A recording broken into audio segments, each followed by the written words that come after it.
এখান থেকে কি শুরু হচ্ছে, আমরা ফার্স্টটাতে দেখলাম যে কস্ট অফ ডেট কীভাবে বের করি, ডাব্লিউসিসি কীভাবে বের করি। ডাব্লিউসিসির জন্য আমার কস্ট অফ ডেট দরকার, কস্ট অফ প্রেফারি স্টক দরকার।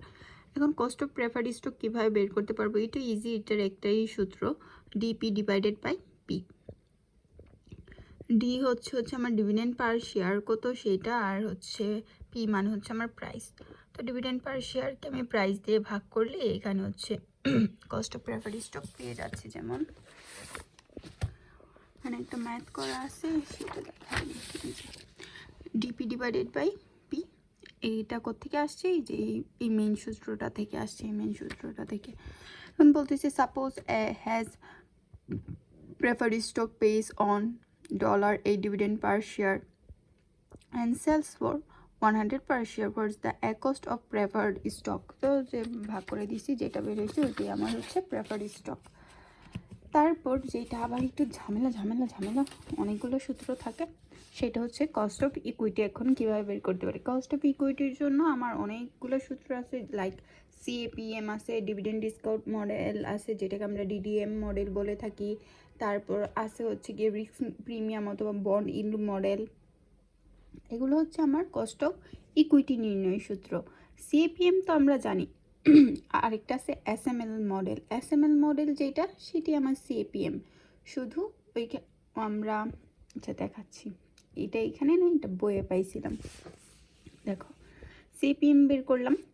সিএপিএম আমরা শুনছি, এখন সিএপিএম এর সূত্র কি, এই যে আর রিস্ক ফ্রি রেট, আর হচ্ছে risk free rate plus beta into risk market risk expected market return, আর মাইনাস হচ্ছে রিস্ক ফ্রি রেট, যেটাকে আমরা হচ্ছে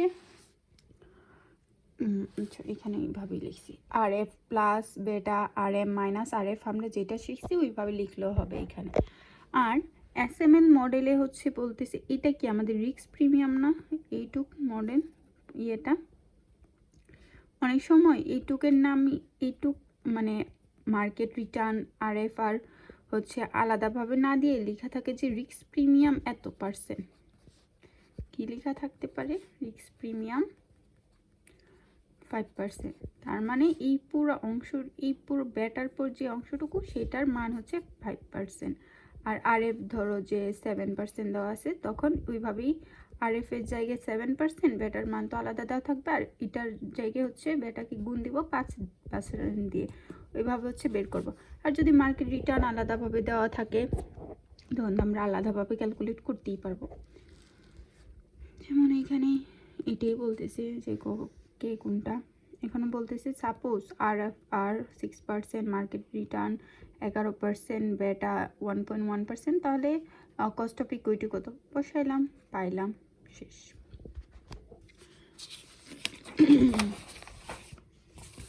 তারপর হচ্ছে কি, if you are unfamiliar with the capital asset pricing model, you can find more detail and basic information derivation. Okay. তারপর হচ্ছে dividend discount model. Dividend discount মডেলের সূত্র হচ্ছে D1 KE মাইনাস জি। ডিভিডেন্ড ডিসকাউন্ট মডেল মূলত হচ্ছে আমার যখন constant growth rate দেওয়া থাকে সেটাকে আমরা ডিভিডেন্ড ডিসকাউন্ট মডেল বলতেছি। If dividends are expected to grow at a constant rate G, then the current value of the stock is given by the dividend growth model. তো P0 D1 KE minus G। এখন cost of equity এটা আমার লাগবে, তাহলে এটাকে আমরা এই পাশে আনবো, D1 divided by P0 plus G। এটা হচ্ছে আমার এক্সাক্ট সূত্র। এখন জি কিভাবে বের করতে পারি, D1 তো জানি, D0 ইন্টু 1 প্লাস জি, এভাবে হচ্ছে পাই। আবার আমাদের জি দেওয়া থাকে ডিরেক্টলি, কিন্তু জি কিন্তু ডিরেক্টলি নাও দেওয়া থাকতে পারে। জি এরও সূত্র আছে, retention rate into return on equity. Return on equity আমার দেওয়া থাকবে ডিরেক্ট, কিন্তু রিটেনশন রেট কোনটা, রিটেনশন রেট হচ্ছে যতটুকু প্রফিটের অংশ আমি রিটেন করতেছি। আমরা কি করি, প্রফিটের একটা অংশ গ্রোথ আমার কখন হয়, যখন আমার প্রফিট হবে তখনই তো গ্রোথ হবে। তো প্রফিটের একটা অংশ আমরা কি করি, ডিভিডেন্ড দিয়ে দেই, আরেকটা অংশ হচ্ছে আমরা নিজেদের কাছে রেখে দিই। এই যে ডিভিডেন্ড দেওয়ার পর যে বাকি পোর্শনটা আছে সেটি আমার রিটেনশন রেট। তার মানে এখানে রিটেনশন রেট হচ্ছে 1 minus pay out rate. Pay out মানে রেট হচ্ছে মানে ডিভিডেন্ড পে আউট রেট, এটা বাদ দেওয়ার পর আমি যেটা পাচ্ছি ওইটাই আমার রিটেনশন রেট। তো এখানে বলতেছে যে estimate cost of equity using dividend discount model. বলতেছে suppose Dexter's stock sells for 21 next years dividend expected to be, এটা কিন্তু নেক্সট ইয়ারই দেওয়া আছে, তার মানে D1 এর মানই দেওয়া আছে ডিরেক্ট। B0 দেওয়া আছে 21, তারপর হচ্ছে গিয়ে ডেক্সটার্স এই যে ROE দেওয়া আছে 12% এবং Dexter's is expected pay out 40%, মানে ডিভিডেন্ড সে দিবে 40%, তার মানে এখান থেকে আমাকে জি বের করতে হবে, retention rate into ROE। Retention rate কত হবে, আমি পে আউট দিব 40%, তার মানে আমার কাছে রাখতেছি 60%, তো 1 - 40 অথবা 0.60 লিখতে পারি। এটার সাথে গুণ করে আমি আগে এই যে জি এর মান জি এর ভ্যালু বের করবো, এখান থেকে ভ্যালু বের করলাম, তারপর হচ্ছে বসাইলাম D1 এর মান কত, এই যে কস্ট অফ ক্যাপিটাল অনেক ছোট হয়ে গেছে, D1 এর মান বসাইলাম যে D1 P0 প্লাস জি। D1 কত, এখানে যেহেতু বলেই আছে নেক্সট ইয়ার এই জন্য 1.21, আর এই যেটা পাইছি 0.072, ঠিক আছে। এভাবে করে যেটা পাচ্ছি এটা আমার কস্ট অফ ইকুইটি। এটা একটা মডেল, ডিডিএম মডেল গেল, সিএপিএম মডেল গেল, আরেকটা হচ্ছে বন্ড ইল্ড প্রিমিয়াম অথবা bond yield plus risk premium approach. এটা হচ্ছে আমি হচ্ছে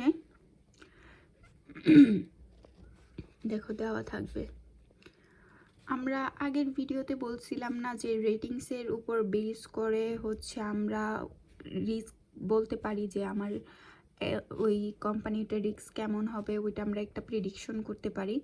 তো যদি দেখি আমি আমার বন্ড ইল্ডটার যত আসতেছে সেইটা থেকে আমার রিস্কটা বেশি হয়ে যাইতেছে, তখন আমরা ওই যে টাকাটা পাচ্ছি মানে রিস্কটা পাচ্ছি সেটা আমরা প্লাস করে দিই।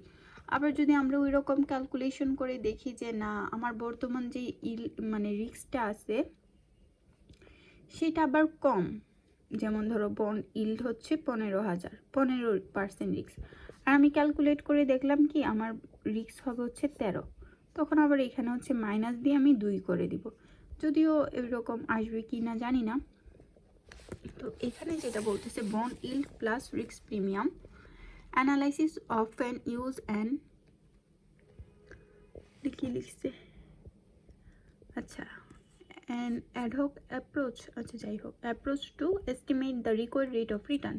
They add a risk premium 3 to 5% points, মানে 3 থেকে 5% পর্যন্ত তারা হচ্ছে রিস্ক প্রিমিয়ামকে অ্যাডজাস্ট করে থাকে to the market yield on the firm's long term debt. Long term ডেটের ক্ষেত্রে হচ্ছে করে থাকে bond yield plus risk premium, এটা হচ্ছে ফর্মুলা, এটা দিয়ে আমরা করতে পারি যে এরকম এখানে একটা দেওয়া আছে long term debt 8%, suppose risk premium is estimated 5%, তাহলে 8 + 5 যোগ করলে আমরা কস্ট অফ ইকুইটি পেয়ে যাব।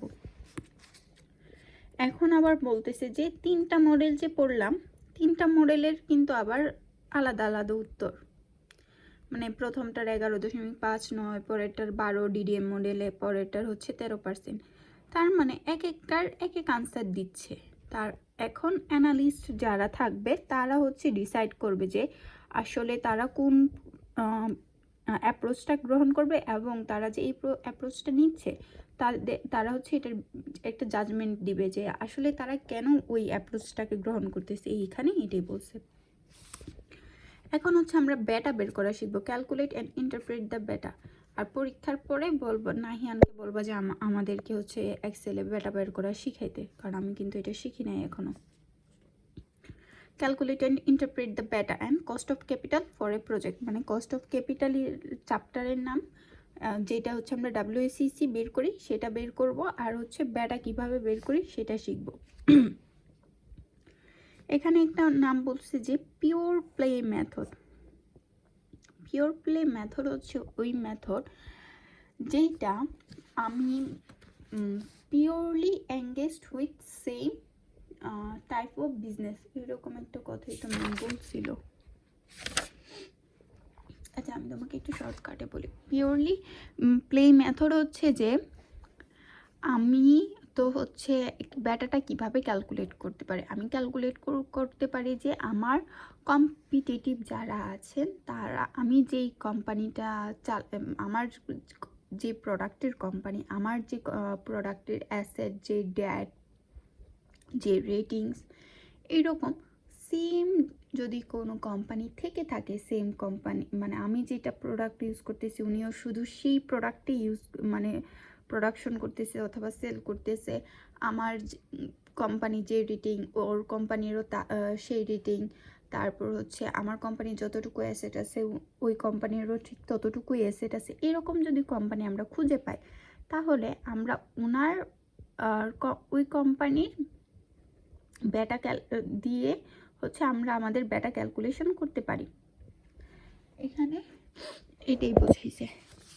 এখন সেটা বের করার জন্য দুইটা ফর্মুলা আছে।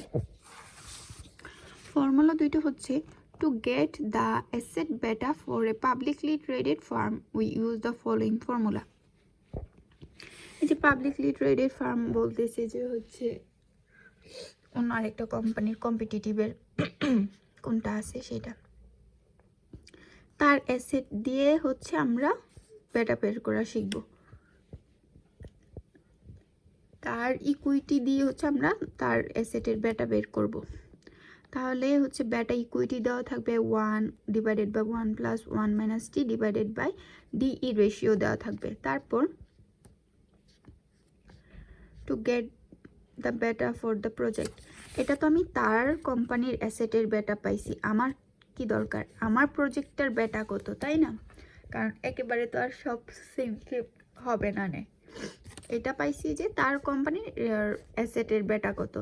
এখন আমাকে কি করতে হবে, আমি যে প্রজেক্টটা চালু করতে চাইতেছি আমার প্রজেক্টের বেটা কত হবে তার অ্যাসেটের বেটার মাধ্যমে আমি ক্যালকুলেট করতেছি।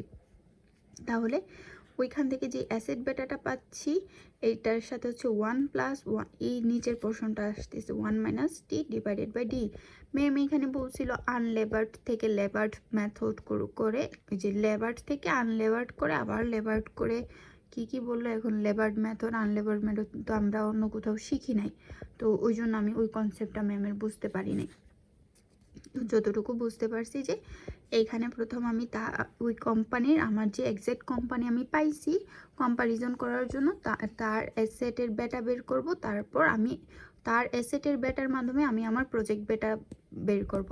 বের করার পর ওই যে বেটা পাইলাম, তারপর হচ্ছে আমরা WACC বের করতে পারবো। এখন দেখো আমাদেরকে একটা প্রশ্ন দেওয়া আছে এখানে, cost of capital for a project, একটা প্রজেক্টের কস্ট অফ ক্যাপিটাল বের করতে মানে WACC বের করতে বলা হচ্ছে Acme incorporation is considering a project in the food distribution business, তার মানে তার প্রজেক্ট হচ্ছে ফুড ডিস্ট্রিবিউশনে। It has a D ratio of 2, a marginal tax rate 40% and its debt currently has a yield of 14%. Before a publicly traded the firm that operates only in the food distribution business, মানে একটা public traded farm পাইছি যেটা শুধু only food distribution বিজনেসের সাথেই জড়িত, যেটা হচ্ছে আমার প্রোডাক্ট।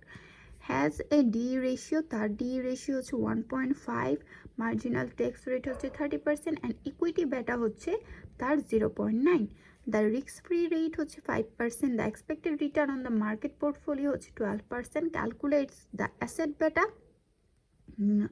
দ্য প্রজেক্ট ইকুইটি বেটা and the appropriate WACC to using in evaluating the project. তার মানে প্রথম আমি অ্যাসেট বেটা বের করব, তারপর হচ্ছে আমি আমার প্রজেক্ট বেটা বের করব।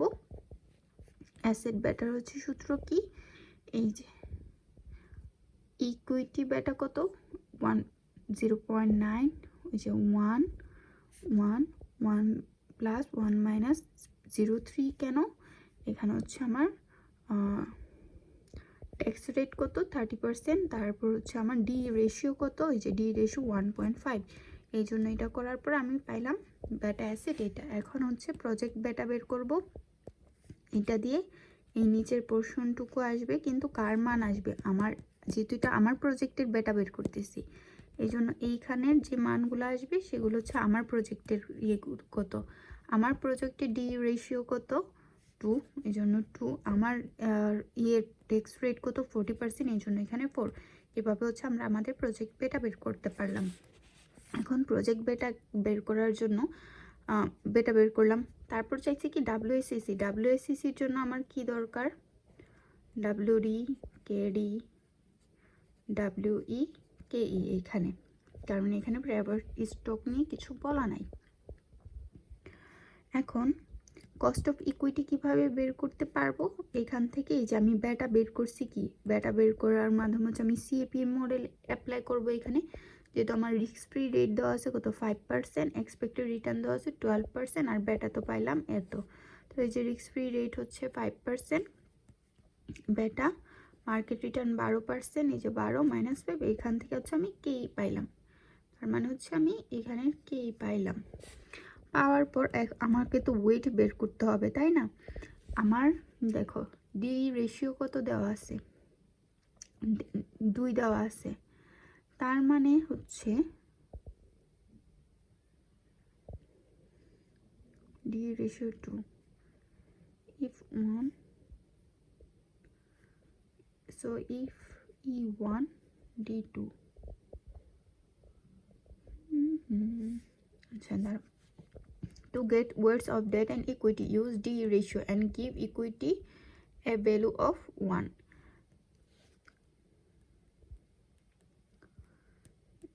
So if E সমান 1, D সমান 2,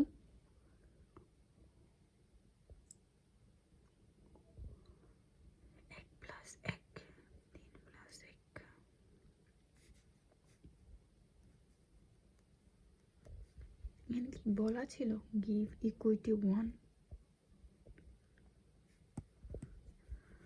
টু গেট ভ্যালু 1। আচ্ছা মনে হয় এটা ধরে নিচ্ছে যে ডেট ইকুইটি রেশিও 2। আচ্ছা 2 মানে হচ্ছে এই 2, আর এখানে কিছু নাই দেখে 1 ডি এর জায়গায়। আচ্ছা ধরলাম, ধরার পর E1 ধরলাম, D2 ধরলাম। এখন আমরা ওয়েট কিভাবে জানি, টোটাল করি, টোটাল করে যারটা দিয়ে তারটা ভাগ করি। তাহলে 2 আর 1 যোগ করলে কত 3। তাহলে ইকুইটির সময় 1 3, ডি এর সময় 2 3, ইকুইটির সময় ডি এর সময় 2 3, ইকুইটির সময় 1 3। এভাবে করে হচ্ছে আমরা ভার পাইলাম 1 3 2 3। আর এই কস্ট অফ ক্যাপিটাল হচ্ছে এই যে এখান থেকে বের করছি। আর এইখানে হচ্ছে 14% হচ্ছে আমরা দেওয়া ছিল না, বের করছিলাম। আচ্ছা দেওয়া ছিল যে debt currently has a yield 40%, দেওয়া ছিল 14%। এই 14% দেওয়া আছে, এটা হচ্ছে আমার আফটার ট্যাক্স দেওয়া আছে, তার মানে এটাকে বিফোর ট্যাক্স করতে হবে। তাহলে ট্যাক্স 1 - 40 বাদ দিব। দেওয়ার পর আমরা এখান থেকে ডাব্লিউএসসিসিটা পাইছি। এখানে আমার একটু কনফিউশন আছে, হচ্ছে 2 ডি রেশিও 2 কেন, 2কে কেন আমি হচ্ছে 1 3 করলাম। এটা তুমি যদি একটু বুঝো আমাকে একটু বুঝাই দিও। এখানে হচ্ছে ব্যাটার আমার কিছু লিমিটেশন দিয়েছে, থিওরিটিক্যাল পার্ট, তুমি পড়লেই বুঝবা।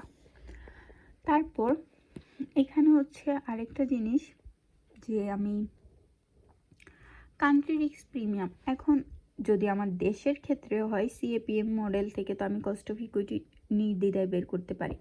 কিন্তু যদি এটা আমি একটা ইন্টারন্যাশনাল মার্কেটে হচ্ছে এখন ইনভেস্ট করব, তখন আমার সিএপিএম কত হবে, মানে কস্ট অফ ইকুইটি কত হবে, সেটা জানার জন্য সব ঠিক থাকবে। দেখো RF প্লাস বেটা, RM মাইনাস RF, কিন্তু শুধু হচ্ছে সিআরপি যোগ করতে হবে। সিআরপি হচ্ছে কান্ট্রি রিস্ক প্রিমিয়াম, যেই দেশে করতে চাইতেছি, ইনভেস্ট করতে চাইতেছি, সেই দেশের রিস্ক কত সেটা। এটা আমরা কিভাবে করতে পারি, এটা আমরা হচ্ছে তার ইকোনমিক অ্যানালাইসিস করে, তার ইনফ্লেশন কত, অথবা ওই দেশে গিয়ে ওই দেশের অবস্থা কীরকম সেটার উপর জাজ করে আমরা হচ্ছে বের করতে পারি। আর এটা বের করে হচ্ছে এরকম একটা সূত্র দেওয়া আছে। এখন এইগুলা তো আমি পাবো না, এখানে যে হচ্ছে দেওয়া আছে, মানে মানগুলা দেওয়া আছে, সেটা তো আমার পক্ষে বের করা সম্ভব না। ম্যাম বলছে যদি ডিরেক্ট মান দেওয়া থাকে তাহলে আমি এটা করতে পারবো, না হলে শুধু বলছে ফর্মুলাটা মনে রাখতে, আর পরীক্ষায় এই সিআরপির মানটা গিভেন দেওয়া থাকতে পারে। যদি দেওয়া থাকে তাহলে সিম্পলি এটা বসাই করে দিব। আর এটা বলছে যে তোমরা আপনারা একটু মনে রাখেন এরকম, কারণ আপনারা তো এই ইনফরমেশনগুলো পাবেন না, ডিরেক্ট দেওয়া থাকবে না বা বের করা সম্ভব না এরকম। আর হচ্ছে তুমি এখান থেকে বের করতে পারবা যদি তোমার কাছে সবগুলো ডাটা অ্যাভেলেবল থাকে। যেমন এখানে দেখো অ্যাভেলেবল আছে, বেটা দেওয়া আছে, রিস্ক ফ্রি রিটার্ন দেওয়া আছে, মার্কেট রিটার্ন দেওয়া আছে, রিস্ক ফ্রি রেট দেওয়া আছে এবং কান্ট্রি রিস্ক প্রিমিয়ামও দেওয়া আছে। তখন আমরা জাস্ট যোগ করে দিব, যোগ করে দিয়ে বের করে ফেলবো। এই যে এটা মাইনাস, এই যে প্লাস, যোগ, এটার ক্যালকুলেশন করে এটার সাথে এটা গুণ করব, তারপর এটার সাথে এটা প্লাস করব, পেয়ে গেছি। শেষই হয় না ভাই। তারপর শিখবো হচ্ছে আচ্ছা এই চ্যাপ্টারে আমরা এইটুকু পর্যন্তই পড়বো, ব্রেক ইভেন্স পর্যন্ত। Describe the marginal cost of capital schedule, explain why it may upward, downward, additional capital and calculated, interpret break points. এখানে একটা ব্রেক ইভেন পয়েন্ট ম্যাম বলছিল যে পড়ার জন্য, এটা ম্যাম বলছে এটা ইম্পর্টেন্ট পার্ট। ব্রেক ইভেন পয়েন্টের এইখানে একটা সূত্র দিছে, হচ্ছে সূত্রটা হচ্ছে amount of capital at which the components cost of capital changes, weight of component in the capital. আচ্ছা আমার যতটুকু মনে আছে, যখন তোমার কাছে একাধিক কস্ট অফ ডেট দেওয়া থাকবে অথবা একাধিক ডাব্লিউসিসি দেওয়া থাকবে, তখন হচ্ছে তোমাকে এই ব্রেক ইভেন পয়েন্টের মাধ্যমে বের করতে হয়। যেমন মানে আমরা তো ডাব্লিউসিসি বের করবো যে আমাদেরকে একাধিক কস্ট অফ ডেট দেওয়া থাকবে, কস্ট অফ ইকুইটি দেওয়া থাকবে। যেমন এখানে দেখো ক্যাপিটাল স্ট্রাকচার বলতেছে 60% ইকুইটি, 40% ডেট। তারপর তোমাকে একটা দিছে, অ্যামাউন্ট দিছে ডেটের, অ্যামাউন্ট দিছে ইকুইটির। তারপর দেখো কস্ট অফ ইকুইটি, এখানে কিন্তু আফটার ট্যাক্স বলাই আছে। যদি বিফোর ট্যাক্স বলতো আর যদি পার্সেন্টেজ দেওয়া থাকতো তাহলে কিন্তু আমাদেরকে আফটার ট্যাক্স করে নিতে হতো। আর কস্ট অফ ইকুইটি দেওয়া আছে, এটাই লিখছি। এখন তোমাকে প্রত্যেকটার কি বলছে, calculate the break even points for Omni and graph marginal cost for capital schedule. Break even point বের করতে আর হচ্ছে মার্জিনাল কস্টের ক্যাপিটাল শিডিউল দিতে। এখন দেখো অমনি উইলে ব্রেক ইভেন পয়েন্ট হচ্ছে ডেটের প্রথমে বের করব, উপরে আসবে যেই পোর্শন থেকেই চেঞ্জ হয়েছে। যেমন এখানে লেখা ছিল amount of capital at which the components cost of capital changes, weight of the component in the capital structure। মানে যেই পোর্শন থেকে চেঞ্জ হয়েছে, আমার কত 0 থেকে 99 পর্যন্ত 42, 65, এটা তো আমার হচ্ছে থাকবে। চেঞ্জ আসা শুরু হয়েছে কত থেকে, 100 থেকে 199 এ এত, 200 থেকে এত, 200 থেকে এত, 200 থেকে এত বলছে যে এখন। তার মানে মূলত চেঞ্জ হয়েছে 100 থেকে, মূলত চেঞ্জ হয়েছে 200 থেকে, 200 থেকে 400 থেকে। তো ব্রেক ইভেন পয়েন্ট যখন ডেটের বের করব, যে পোর্শন থেকে চেঞ্জ হয়েছে 100 থেকে উপরে যাবে 100, এটা কি ডেট না, তাই ডেটের ক্যাপিটাল স্ট্রাকচার কত, ওয়েট কত সেটা বসবে 14। তারপর আবার চেঞ্জ হয়েছে কখন, 200 থেকে, এই জন্য উপরে 200, ডেট বের করতেছি না এই জন্য ওয়েট ডেটের বসছে, এভাবে করে বের করলাম। ব্রেক ইভেন পয়েন্ট চেঞ্জ হচ্ছে 200 থেকে উপরে 200, আর ইকুইটির ওয়েট বসবে কত, 6.60। চেঞ্জ হচ্ছে 400 এই যে ইকুইটি পাইলাম এই তো। এখন হচ্ছে WCC for alternative levels of financing. এখন হচ্ছে আমি ডাব্লিউসিসি কাউন্ট করব, ক্যালকুলেট করব। এখন এখানে দেখো তোমার এই যে 250 আছে না, এটার আগের যে কোনো একটা মান প্রথম ঘরে বসাইতে হবে। তুমি চাইলে 100 বসাইতে পারো, চাইলে 50 বসাইতে পারো, 10 বসাইতে পারো, 200 বসাইতে পারো, তোমার ইচ্ছা। 250-এর মানে এইখানে যেটা সেটার আগে বসাবা। তাহলে বসাইলাম 50। যখন আমার টাকা 50, দেখো টাকা 50, তখন আমার কস্ট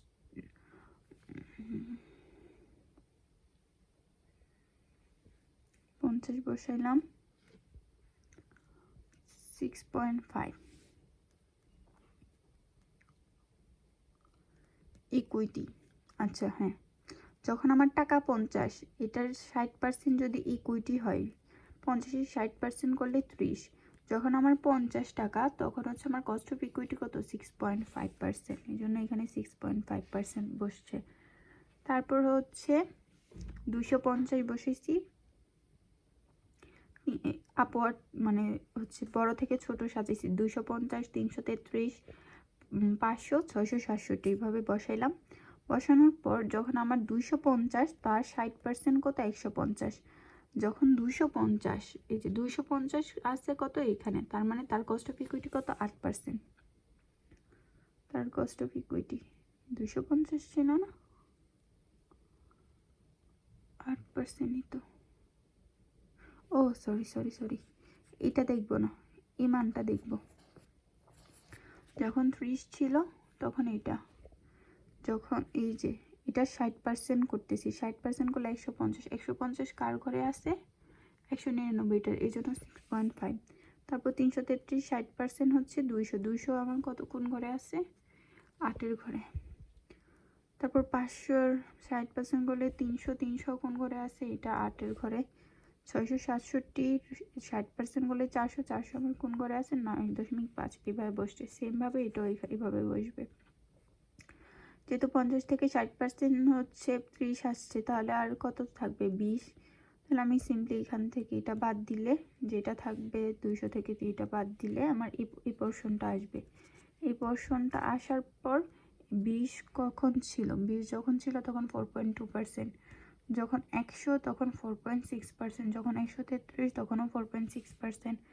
যখন 200 তখন 5 পয়েন্ট। যখন 267 তখনও 5 পয়েন্ট। এভাবে করার পর আমরা WACC কে কাউন্ট করব।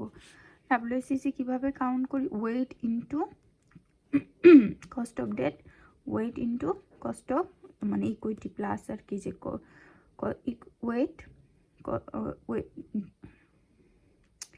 আরে ভাই মুখ দিয়ে বের হ। এটা হচ্ছে ওয়েট বের হচ্ছে কি? ইকুইটির ওয়েট, কস্ট অফ ইকুইটির কস্ট। এটা হচ্ছে ইকুইটি ডেটের, এটা হচ্ছে ডেটের ওয়েট, এটা হচ্ছে ডেটের কস্ট। এটা যোগ করে মানে হচ্ছে সিম্পলি যে সূত্র আছে WACC, সেটা করলে আমরা প্রত্যেকটা এটা পাবো। 60 গুণ 6.5, 40 গুণ 4.2, 60 গুণ 6.5 প্লাস 40 গুণ 4.6, এটা ব্যবহার করলে এইটুক পাবো। এটা বের করার পর এখন আমাকে কি বলছিল দেখাইতে? Marginal cost of capital schedule. এটার একটা গ্রাফ আঁকতে বলছে। এখন গ্রাফ হচ্ছে আমরা হিস্টোগ্রাম এর গ্রাফ আঁকবো। যে marginal cost of capital schedule of Agni corporation দিয়ে যা পাইছি 250, 333, 500, 600। এটা হচ্ছে আমার ধরলাম আর কি 5.5, 6.0, 7.5, 7.5। এই যে এইটার আন্ডারে যেন থাকে।